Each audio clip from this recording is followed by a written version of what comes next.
Time for answering the question has expired. Senator Lazarus. Thank you, Mr President. My question is to Senator Johnston, Minister for Defence. The Australian Defence Force is responsible for keeping our country safe and secure. Our Australian Defence Force personnel demonstrate the most extraordinary courage by putting their own lives at risk to keep the lives of all Australians safe and secure, both home and abroad. The risk of terrorism has increased in recent times. Military personnel are being targeted across the world. Our own military personnel are being told not to wear their uniforms in public for safety reasons.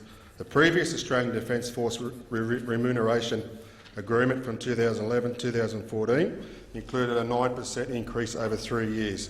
The government is currently negotiating a 3-year agreement and only offering our defence personnel an increase of 1.5% per year. Senator Johnson, why is your government trying to shaft the Australian Defence Force by only offering them an increase of 1.5% per year? Do you think this is an acceptable result for Australia's Defence Force personnel? The order.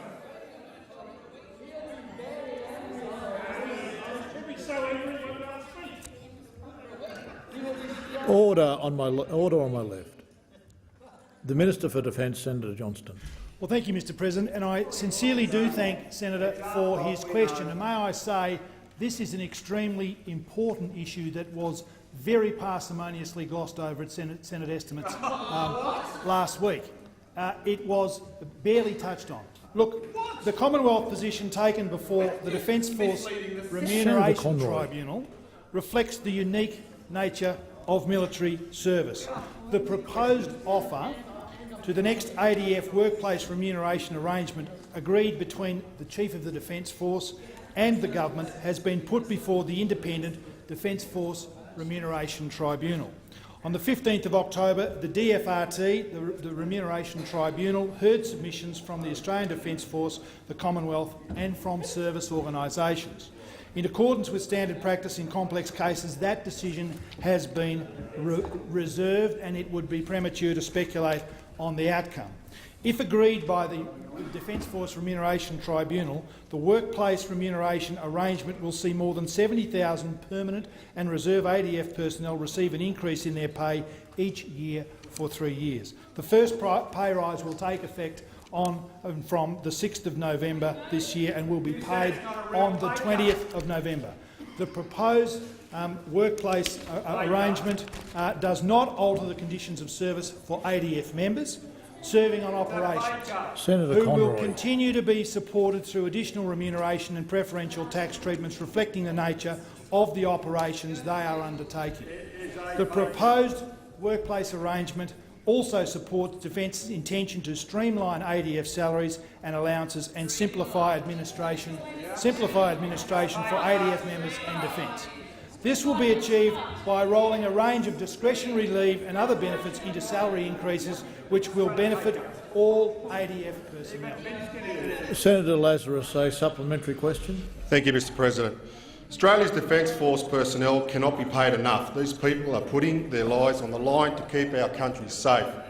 By only offering a 1.5% increase per year, this effectively equates to a pay reduction as inflation is running at around 3%.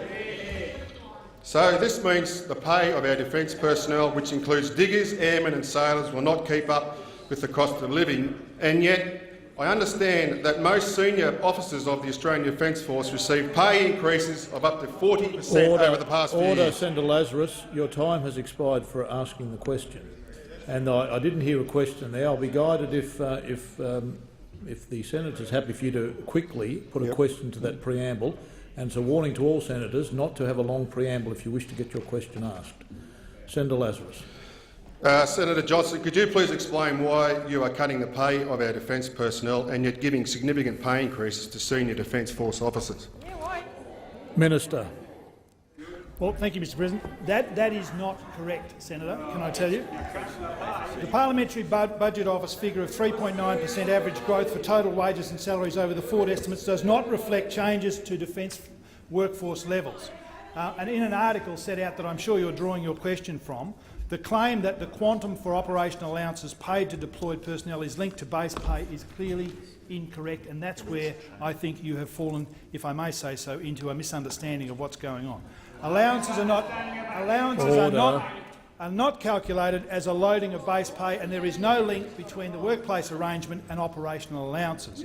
Since 1999, Defence has had two distinct allowances payable in operational situations: international campaign allowance for warlike operations and deployment allowance for non-warlike operations.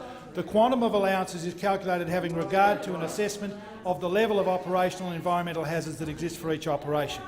Now, can I tell you that there is Thank you, Minister. The time for answering the question has expired. Senator Lazarus, a final supplementary question. Thank you, Mr President. In addition to cutting the pay of Australia's Defence Force personnel, in real terms, the Australian government is also trying to reduce other benefits and entitlements provided to our defence personnel in order to save money. Senator Johnston, will your government stop trying to shaft Australian Defence Force personnel and pay them what they deserve and maintain, or even better, increase the entitlements and benefits that they receive?